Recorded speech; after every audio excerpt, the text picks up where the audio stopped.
Hello, I'm Dan Sharif, Content Plumbing and Heating Limited. If you're wondering why I'm wearing this mask and these gloves, we're in the midst of the coronavirus outbreak. So this is just to protect me and the customers who I'm dealing with.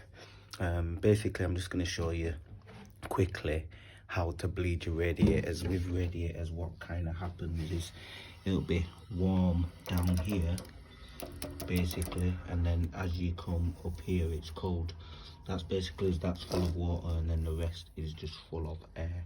So once you bleed the air out, as the air comes out, the water fills up to the top.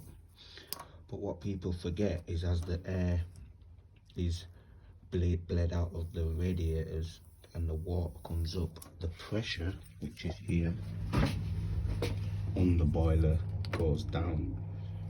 Okay, so what I'm going to do, I'm going to go into the kitchen and bleed that radiator. As you can see, the pressure is now dead on 1 millibar.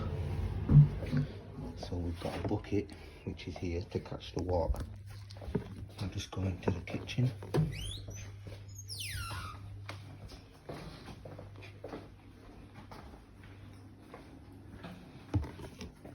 Now we are at this radiator here, which the customer has said it's hot at the bottom, cold at the top.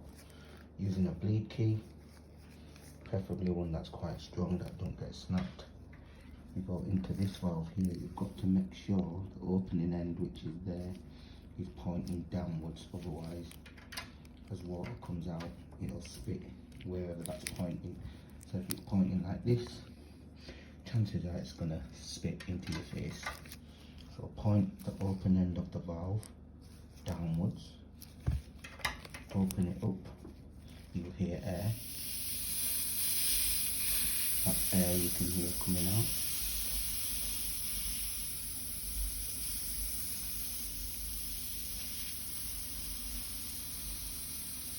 Just keep it open, that's just air. And then you get water. You let the water drain into the bucket for a while, just to bleed out all the air.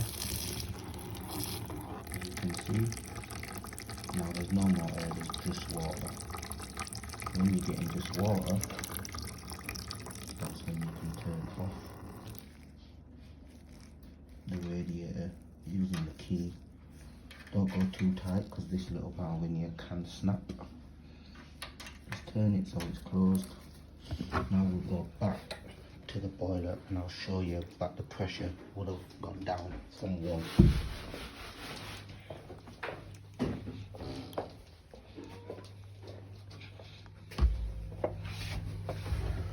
So as you can see, the pressure before we bled the radiator was on 1, now it's gone down to 0.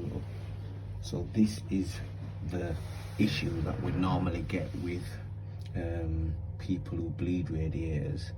They'll bleed the radiator out but not realize that you've just let all the pressure, and now your pressure's gone down to 0. You have to make sure that once the system is bled, you refill the system back up to 1.5, because if you don't do that, it means you've put pressure in your radiators, but then your boiler's going to switch off because it's going to show a low pressure fault code. So that is the important part of bleeding your radiators. Bleed the air out, let the water into your bucket, but go back to your boiler and check the pressure.